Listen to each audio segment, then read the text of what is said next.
Ayan, welcome to my vlog again. Loto-loto na naman tayo. Walang ibang magawa si Lisa sa kanyang mga content kung hindi magloto. No, mas marami ang loto.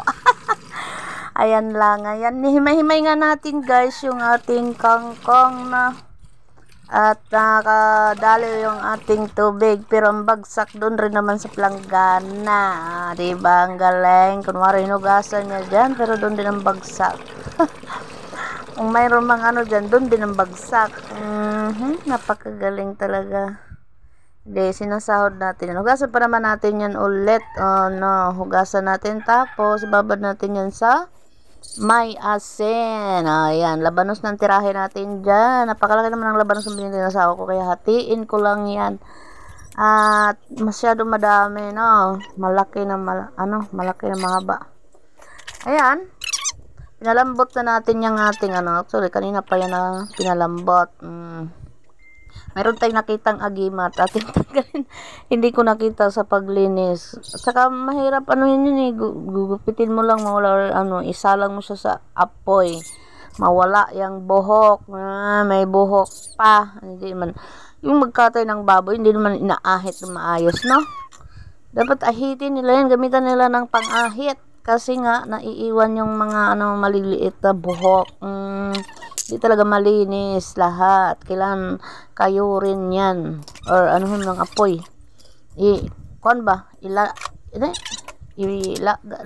Landang mo siya sa apoy. Kay di man na makuha pag hindi luto. Pero pag maluto na siya guys, malambot na siya, bunutin.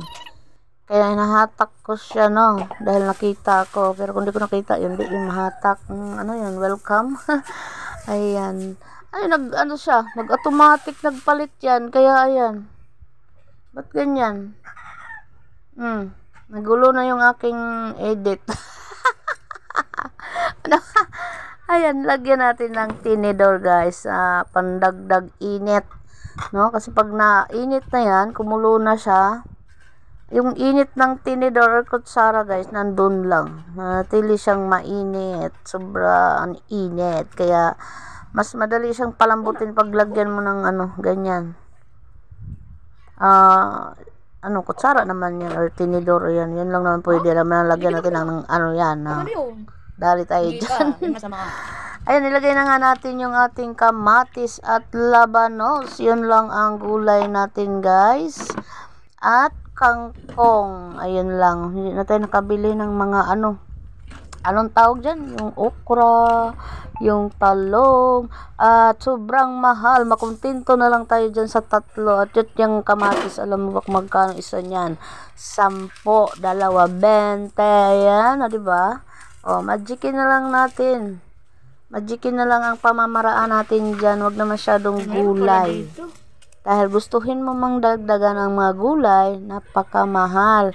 Ayan, lagyan natin ng asin, magic, diba? Tapos na yan. Wala nang problema, basta may lasa. Makontento na tayo dyan. Sinigang. Sinigang baka naman. Diba? Nagbaka pa. Magic sarap. Diba? Nangunguna yan ang ating panglasa dyan. Si Magic. Magic sarap. Baka naman. Sinigang. Sinigang nga natin dyan ay with gabi. Diba? With gabi. Gusto ko medyo malapot. Pero mas maganda sana guys. Ayan, nubos natin yung natin. Pangsigang kasi kulang. Tapos yung mas maganda dyan guys, yung gabing laman sana. Diba? Mas masarap. Sana nga lang. Kasi mahal ang kilo. Wag na lang. Kasi hindi na kaya ng budget. Hindi na kinaya ni Lisa. Pwede lang nga, ihaw na lang yung baboy. Kaya lang, siyempre, yung katawan natin naghahanap ng sabaw. Lalo ako, number 1 gulay. Nahanap ng katawan ko yun guys. Parang pag hindi ako nakagulay, nanghihina ako. Diba? Kaya kailangan, mayroon akong gulay dito sa gilid-gilid. Anytime, pwede akong magpitas. No, number 1 dito ay malunggay at ulugbate ang pangalawa. yun lang naman ang gulay ko ngayon na nabubuhay dito sa gilid. At mataas, yung malunggay natin ay mataas, hindi kinaya na tumbahin ng at tinarangan natin kaya para hindi matumba ng kambing. At yung ating ulugbati guys ay tinagapang natin pataas. Di ba? Kasi iniiwas natin sa hayop na kimbeng na magaling manira ng mga pananim. Oh, di ba?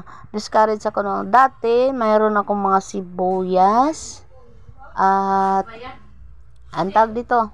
Luya, oh, di ba? May mga ricados din akong tanim. Kaya lang ngayon naka-discourage. Yung aking mga halaman dito or yung gulay, binabakuran ko ng net. So, hindi ko siya gaanong nagagalaw guys, naninigas na yung lupa niya. Kaya, ayun, yung ano ko, hindi kagandahan yung tubo. Kasi nga, di ba, tinali-tali na natin. Ang hirap naman magtanggal. Diyos ko. Mas maganda yung open lang kasi anytime pwede mo siyang bungkal-bungkalin. No? Di ba, magalaw-galaw mo yung ating lupa. Kasi kailangan yan ano ba, tawag dyan? Basta hukay-hukayin mo siya. Hukay-hukayin mo yung lupang gilid-gilid. Eh, yan. Nanigas na siya, guys. Hindi siya mabungkal dahil tinatamad naman ako tanggal, balik, di ba? Kaya yun. Hirap hirap na nga maglagay. Tanggalin mo pa, tapos maglagay ka ulit. Ang dahil lang yan sa kambing. Kambing talagang kasalanan niya, no? Lagyan natin ng 4 cubes. Di ba? Yun ang panlasa natin. Pero alam nyo, kahit yan lang ating nilalagay yan, magkano na rin ang ginastos niya natin dyan.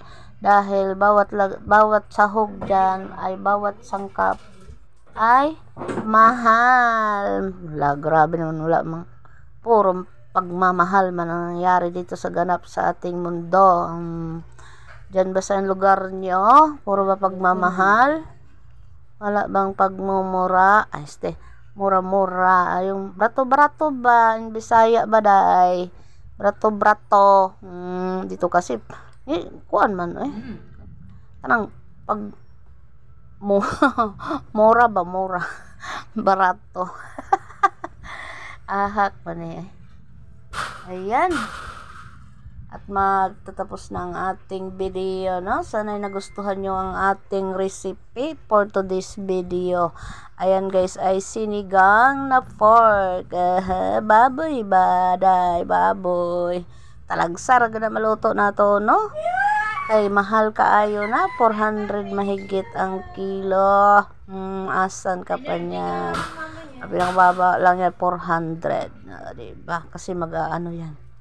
Mag-New Year pala yan. Yung niluto ko yan. Yung ginto ang bilihin. Mas ginto pag parating ang may mga okasyon, no? Yan yung yung ating, ngayon. Malalayo pa pala. Akala ko malapit na. Naduling na ako katingin dito sa kuan. Ang liit kasi. Yun na guys, luto ng ating ulam. Maalam na ako, hindi pa pala yung tapos. O, di ba nilagay natin ng ceiling green? Sinara niyo ba pinto? At ang nilagay natin ay nag-iisa lamang. Ay, nagkukulay na yung ating kamatis na. At naluto na yung ating kamatis. Kaya nagkukulay na. Mas kailangan talaga yan. Thank you for watching guys.